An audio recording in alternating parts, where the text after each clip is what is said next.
L'avenir du fleuve Congo après la construction de grands barrages hydroélectriques entre Luozi et Inga, en passant par Matadi, ne risquerait-il pas d'être compromis? La question était au cœur d'une séance d'échange entre la société civile de Boma et l'ONG Initiative pour le développement local, IDEL en sigle, une ONG qui lutte pour la préservation de l'environnement et des écosystèmes dans cette province. Les réflexions ont porté essentiellement sur les graves conséquences que pourrait entraîner un tel projet tant sur le biais maritime que sur la biodiversité. Dadi Simbadio.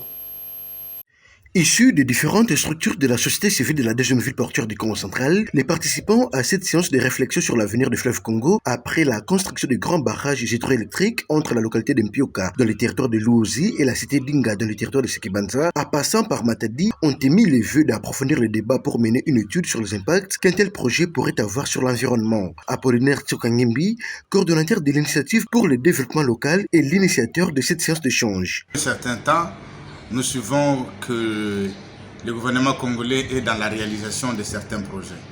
Hier, c'était le port à eau profonde. On s'est dit, c'est possible que demain, ils viennent encore avec les grands barrages Inga. Alors, on se pose la question, qu'est-ce que le fleuve va devenir après qu'on ait construit les grands barrages sur le fleuve Congo? C'était la question que nous nous sommes posée. On s'est dit, bon, une tempête de cerveau.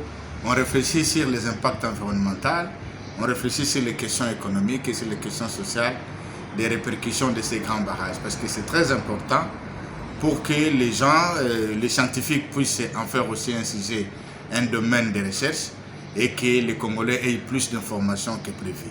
Parce que nous avons la nette impression que cette information est réservée seulement aux politiques de haut niveau et la population n'est pas du tout informée là-dessus. En fait, après les échanges, la majorité les participants ont trouvé qu'il fallait approfondir les débats et qu'il fallait publier une étude d'impact environnemental pouvant leur permettre de prendre position et que les uns ont dit que ce n'était pas du tout nécessaire de produire des barrages pour l'hydrogène et puis l'exporter au niveau international, mais c'était aussi possible qu'avec des micro-barrages et autres, de produire l'hydrogène et de les exporter. Sur ce d'ailleurs, les coordonnateurs de l'IDEL envisagent organiser un forum provincial à ce sujet afin de préserver la survie de certaines couches sociales de la population, victimes potentielles de la réalisation de ces projets, à l'instar des pêcheurs dont l'activité court de gros risques de disparaître.